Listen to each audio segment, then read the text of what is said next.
Chapter 4. The Shoulder of Athos, the Baldric of Porthos, and the Handkerchief of Aramis. D'Artagnan, in his state of fury, crossed the antechamber at 3 bounds, and was darting towards the stairs, which he reckoned upon descending 4 at a time, when, in his heedless course, he ran head foremost against a Musketeer who was coming out of one of Monsieur de Tréville's private rooms, and striking his shoulder violently, made him utter a cry, or rather a howl. "Excuse me," said D'Artagnan, endeavoring to resume his course. "Excuse me, but I am in a hurry." Scarcely had he descended the first stair, when a hand of iron seized him by the belt and stopped him. "You are in a hurry," said the Musketeer, as pale as a sheet. "Under that pretense you run against me. You say, 'Excuse me,' and you believe that is sufficient. Not at all, my young man. Do you fancy, because you have heard Monsieur de Tréville speak to us a little cavalierly today, that other people are to treat us as he speaks to us? Undeceive yourself, comrade. You are not Monsieur de Tréville." "My faith!" replied D'Artagnan, recognizing Athos, who, after the dressing performed by the doctor, was returning to his own apartment. "I did not do it intentionally, and not doing it intentionally, I said, 'Excuse me.' It appears to me that this is quite enough. I repeat to you, however, and this time on my word of honor, I think perhaps too often, that I am in haste, great haste. Leave your hold, then, I beg of you, and let me go where my business calls me." "Monsieur," said Athos, letting him go, "you are not polite. It is easy to perceive that you come from a distance." D'Artagnan had already strode down 3 or 4 stairs, but at Athos's last remark he stopped short.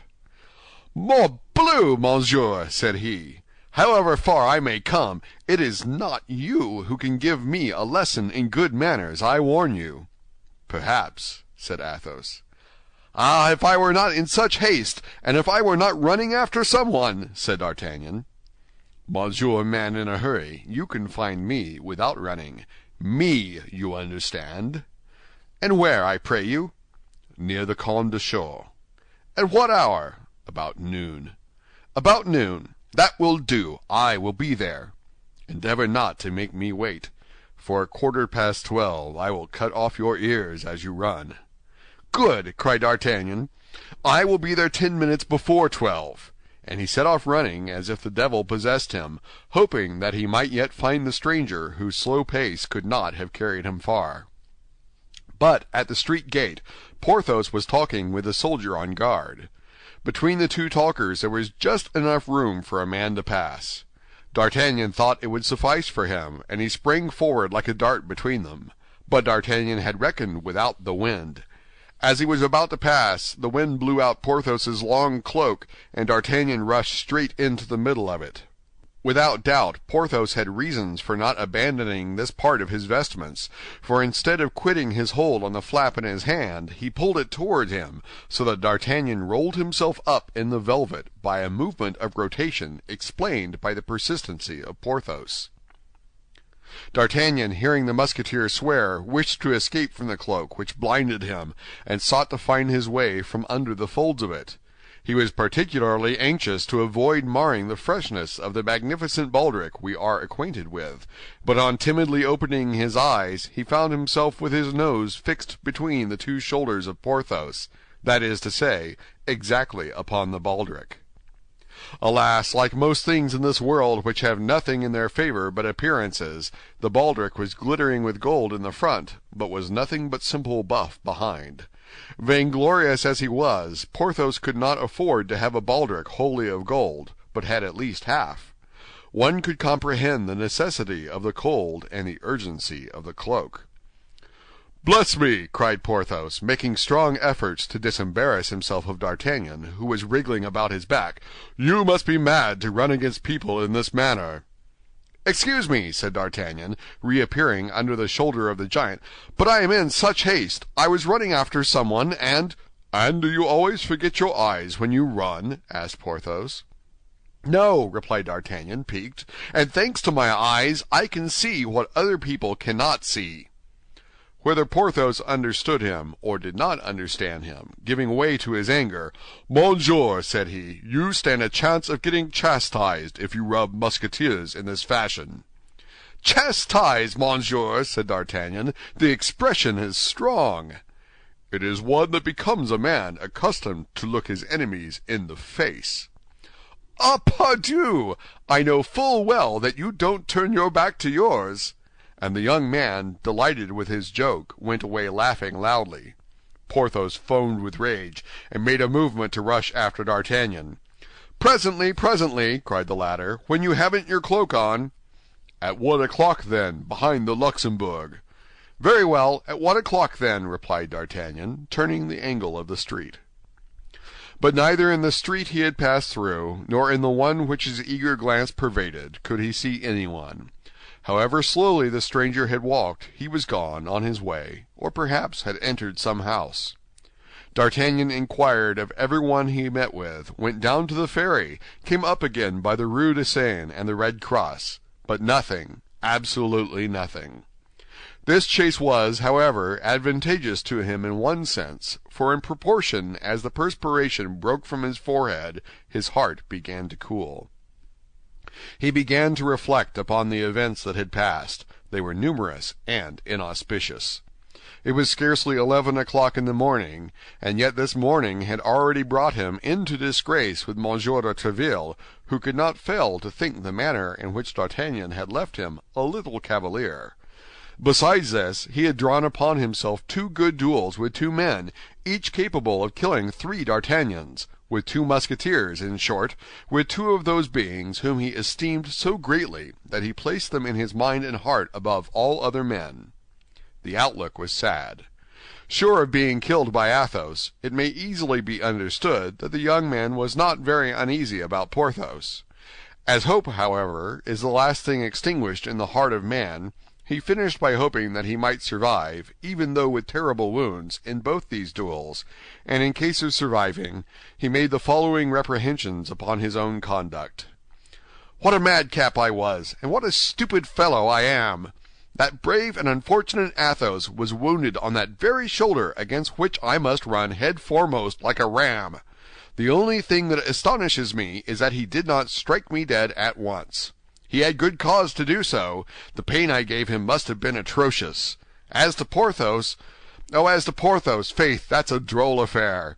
And in spite of himself, the young man began to laugh aloud, looking round carefully, however, to see that his solitary laugh, without a cause in the eyes of passers-by, offended no one. "As to Porthos, that is certainly droll, but I am not the less a giddy fool. Are people to be run against without warning? No. And have I any right to go and peep under their cloaks to see what is not there? He would have pardoned me, he would certainly have pardoned me, if I had not said anything to him about that cursed Baldric, in ambiguous words, it is true, but rather drolly ambiguous. Accursed Gascon that I am, I get from one hobble into another. Friend D'Artagnan," continued he, speaking to himself with all the amenity that he thought due himself, "if you escape, of which there is not much chance, I would advise you to practice perfect politeness for the future. You must henceforth be admired and quoted as a model of it. To be obliging and polite does not necessarily make a man a coward. Look at Aramis now. Aramis is mildness and grace personified. Well, did anybody ever dream of calling Aramis a coward? No, certainly not, and from this moment I will endeavor to model myself after him. Oh, that's strange, here he is." D'Artagnan, walking and soliloquizing, had arrived within a few steps of the Hôtel d'Arguillon, and in front of that hotel perceived Aramis, chatting gaily with 3 gentlemen. But as he had not forgotten that it was in the presence of this young man that Monsieur de Tréville had been so angry in the morning, and as a witness of the rebuke the Musketeers had received was not likely to be at all agreeable, he pretended not to see him. D'Artagnan, on the contrary, quite full of his plans of conciliation and courtesy, approached the young men with a profound bow, accompanied by a most gracious smile. All 4, besides, immediately broke off their conversation. D'Artagnan was not so dull as not to perceive that he was one too many, but he was not sufficiently broken into the fashions of the gay world to know how to extricate himself gallantly from a false position, like that of a man who begins to mingle with people he is scarcely acquainted with, and in a conversation that does not concern him. He was seeking in his mind, then, for the least awkward means of retreat, when he remarked that Aramis had let his handkerchief fall, and by mistake, no doubt, had placed his foot upon it. This appeared to be a favorable opportunity to repair his intrusion. He stooped, and with the most gracious air he could assume, drew the handkerchief from under the foot of the Musketeer, in spite of the efforts the latter made to detain it, and holding it out to him said, "I believe, monsieur, that this is a handkerchief you would be sorry to lose." The handkerchief was indeed richly embroidered, and had a coronet and arms at one of its corners. Aramis blushed excessively, and snatched rather than took the handkerchief from the hand of the Gascon. "Ha, ha!" cried one of the guards. "Will you persist in saying, most discreet Aramis, that you are not on good terms with Madame de Bois Tracy, when that gracious lady has the kindness to lend you one of her handkerchiefs?" Aramis darted at D'Artagnan one of those looks which inform a man that he has acquired a mortal enemy. Then, resuming his mild air, "You are deceived, gentlemen," said he. "This handkerchief is not mine, and I cannot fancy why monsieur has taken it into his head to offer it to me rather than to one of you, and as a proof of what I say, here is mine in my pocket." So saying, he pulled out his own handkerchief, likewise a very elegant handkerchief, and of fine cambric, though cambric was dear at the period, but a handkerchief without embroidery and without arms, only ornamented with a single cipher, that of its proprietor. This time D'Artagnan was not hasty. He perceived his mistake, but the friends of Aramis were not at all convinced by his denial, and one of them addressed the young Musketeer with affected seriousness. "If it were as you pretend it is," said he, "I should be forced, my dear Aramis, to reclaim it myself, for, as you very well know, Bois Tracy is an intimate friend of mine, and I cannot allow the property of his wife to be sported as a trophy." "You make the demand badly," replied Aramis, "and while acknowledging the justice of your reclamation, I refuse it on account of the form." "The fact is," hazarded D'Artagnan timidly, "I did not see the handkerchief fall from the pocket of Monsieur Aramis. He had his foot upon it, that is all, and I thought from having his foot upon it the handkerchief was his." "And you were deceived, my dear sir," replied Aramis coldly, very little sensible to the reparation. Then turning toward that one of the guards who had declared himself the friend of Bois Tracy, "Besides," continued he, "I have reflected, my dear intimate of Bois Tracy, that I am not less tenderly his friend than you can possibly be, so that decidedly this handkerchief is as likely to have fallen from your pocket as mine." "No, upon my honor!" cried his Majesty's guardsman. "You are about to swear upon your honor, and I upon my word, and then it will be pretty evident that one of us will have lied. Now here, Montaran, we will do better than that. Let each take a half." "Of the handkerchief?" "Yes." "Perfectly just!" cried the other two guardsmen. "The judgment of King Solomon! Aramis, you certainly are full of wisdom." The young men burst into a laugh, and, as may be supposed, the affair had no other sequel. In a moment or two the conversation ceased, and the three guardsmen and the Musketeer, after having cordially shaken hands, separated, the guardsman going one way and Aramis another. "Now is my time to make peace with this gallant man," said D'Artagnan to himself, having stood on one side during the whole of the latter part of the conversation, and with this good feeling drawing near to Aramis, who was departing without paying any attention to him. "Monsieur," said he, "you will excuse me, I hope." "Ah, monsieur," interrupted Aramis, "permit me to observe to you that you have not acted in this affair as a gallant man ought." "What, monsieur?" cried D'Artagnan. "And do you suppose—" "I suppose, monsieur, that you are not a fool, and that you know very well, although coming from Gascony, that people do not tread upon handkerchiefs without a reason." "What the devil! Paris is not paved with cambric." "Monsieur, you act wrongly in endeavoring to mortify me," said D'Artagnan, in whom the natural quarrelsome spirit began to speak more loudly than his pacific resolutions. "I am from Gascony, it is true, and since you know it, there is no occasion to tell you that Gascons are not very patient, so that when they have begged to be excused once, were it even for a folly, they are convinced that they have done already at least as much again as they ought to have done." "Monsieur, what I say to you about the matter," said Aramis, "is not for the sake of seeking a quarrel. Thank God, I am not a bravo. And being a Musketeer but for a time, I only fight when I am forced to do so, and always with great repugnance. But this time the affair is serious, for here is a lady compromised by you." "By us, you mean!" cried D'Artagnan.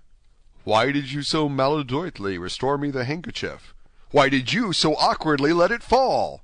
I have said, monsieur, and I repeat, that the handkerchief did not fall from my pocket."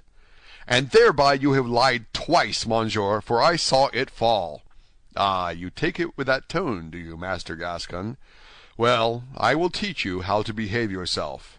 And I will send you back to your mass book, Master Abbé. Draw, if you please, and instantly—" "Not so, if you please, my good friend, not here at least. Do you not perceive that we are opposite the Hôtel d'Arguillon, which is full of the cardinal's creatures?